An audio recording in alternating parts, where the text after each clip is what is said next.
What up, awesome viewers? Rio Gian here. We're going to take a look at the comparison between the BackBone and the Razer Kishi V2. And right off the bat, just objectively, because they're both the same price for 100 bucks retail, what do you get versus what do you lose? BackBone. Headphone jack. This is not removable. There is no macro buttons. No headphone jack. Now, this is the V2, not the V2 Pro. Keep that in mind. No headphone jack.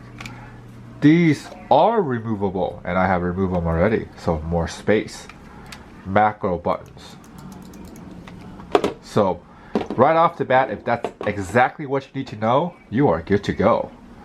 Alright, so for those of you that want to know more about it, another thing is that this feels in the hand holding it better, thanks to just how much longer this is compared to this.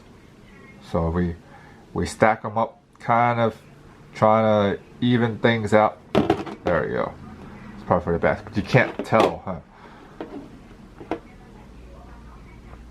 I would not say the Kishi V2 is significantly shorter, but it is shorter.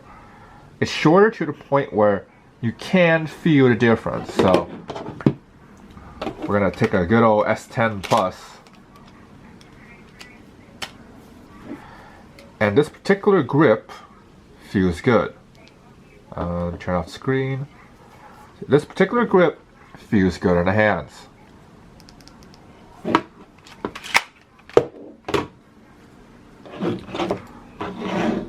On the other hand,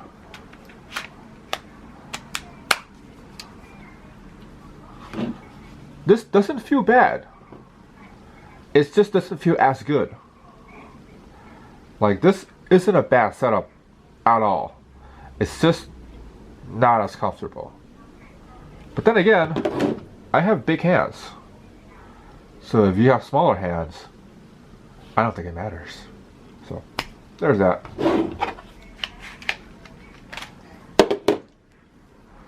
Besides comfort, there's weight. The BackBone weighs more.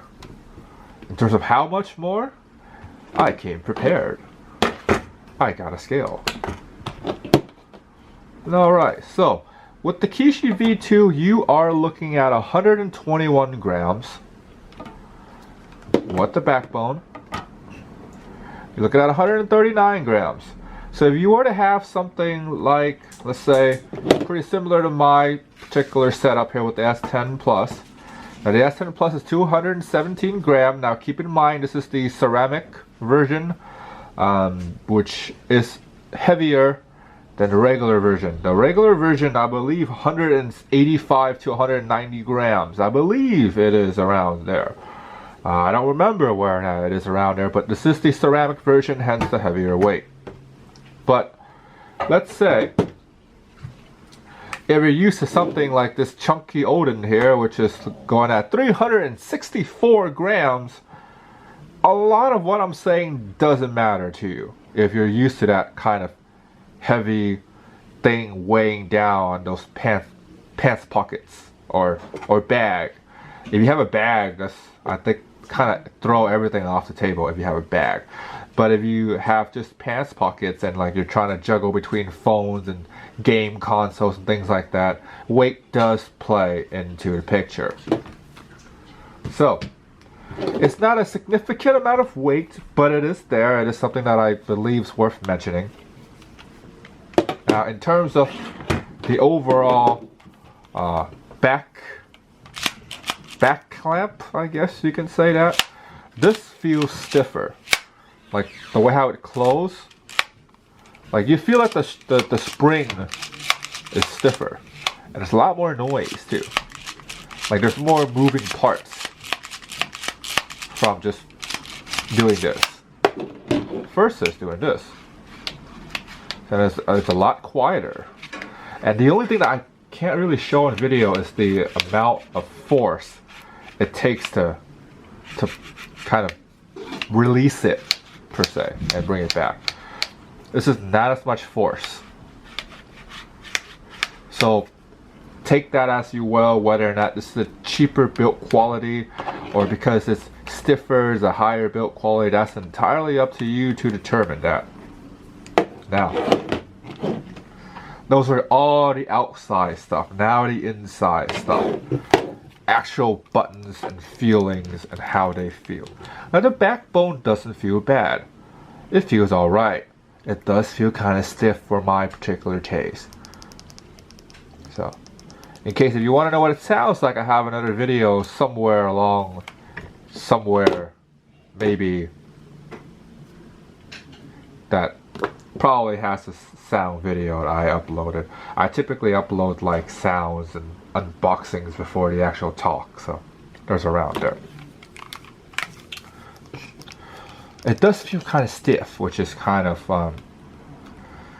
not okay for me, but if this is fine with you, it's fine. If you're like a very like heavy-handed gamer, you press on everything super hard, this doesn't matter to you. But if you're like kind of light on the touch, this does matter over time. It does wear on your thumb. You do feel finger fatigue or thumb fatigue. Now the D-pad, for me, I feel like I'm kind of pushing against the controller a lot of the times when I'm using the D-pad. First is when I'm using the Kishi. The Kishi kind of rocks in place because I've had just everything just clicks. Overall with the Kishi, I'm just using a lot less force to do everything. Like, because of just how light the buttons are, I don't push it hard. Like, I can just push it soft and it just works because of just how small this travel is.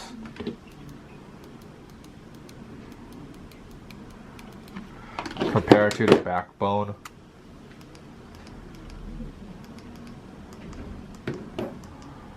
I'm not even sure if I captured that well. But the BackBone does have more travel. It's not like a lot more travel, but it does have more travel, but it's just kind of stiffer. That's the main thing. Like, if I were to rate this comparison, this feels like an optical blue switch, where it's just light, but there's a click to it. Now this does have a click. This feels kind of like a regular MX Blue mechanical, where it's like 55 or 50 grams of force. Where this one feels more like 35, 40 grams of force. So that doesn't seem like it's that much, but over time, especially if you're doing this a lot, and if you're playing like an old arcade game where you're playing like a shoot 'em up, where you're constantly doing this, that does weigh on you. Now the Kishi does have the macro buttons. Recently, with the software update with the Razer Nexus, you can actually play touchscreen only games with the Kishi using the overlay. So that's something that needs to be noted about. For the BackBone, I do not remember whether or not it's part of the paid feature or a free feature. So that's something that you need to look into.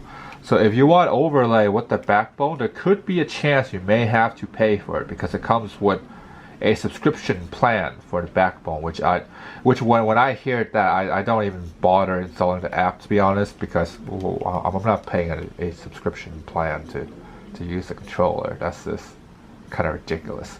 But it's entirely up to you. If you want to pay a subscription plan to use the BackBone, hey, more power to you. So there's that. So overall, with just how the buttons feel, I go with the Kishi personally because I feel like this is something that I can use for a long time and not get tired of it. But I don't have that finger fatigue. And also, because of the app, like the app update is a real game changer, to be honest, because now I can play touchscreen games without having to use a touchscreen, which is fantastic. So that's really good. Yeah, that's what I feel there. So So I would go with the Kishi. I feel like the Kishi has a higher chance of being on sale. Unless I'm wrong. Because when looking at the Kishi version 1, that one is like about 40 bucks now since version 2 comes out. So whenever version 3 comes out, if they were to use the same design like this and just fix the analog sticks or something, or make something a little bit different, then yeah, I feel like for 40 bucks, this is a good value because you have the overlay. For the BackBone, I'm not sure if it does come on sale. If it does come on sale and it's like the same price, that's entirely up to you, because one thing with the BackBone, if you do play COD Mobile, this works natively. Like there's no overlay or no setup, it just works on COD Mobile. So if that is something that you play a lot, which I do play a lot, I play a lot of COD Mobile on the Odin. Yeah. Now if that's something that matters to you and you want like a native controller, you don't want to go through with any finicky overlay and things like that. Like I'm not saying that the Razer Nexus is finicky, but I'm just kind of giving an example.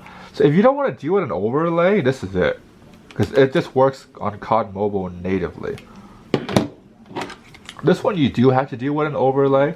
If you have a S10 Plus like me, and if you want to use the overlay on Samsung decks, it doesn't work so far based on what I'm testing. So it's just better off just using one of these and just hook up an Xbox controller to it when you do the docking station. So there's that. Overall, that's what I feel. I feel like the Kishi V2 is my controller of choice when looking at the two. But yeah, let me know in the comments down below. Do you agree with my observations? Do you disagree? Do you find out that I am completely wrong and insane? Or do you see that, hey, maybe this guy may have some merits? So that's pretty much it. If you liked the video and you want to support me at the same time, I'll link all of the stuff that's on the video in the description below.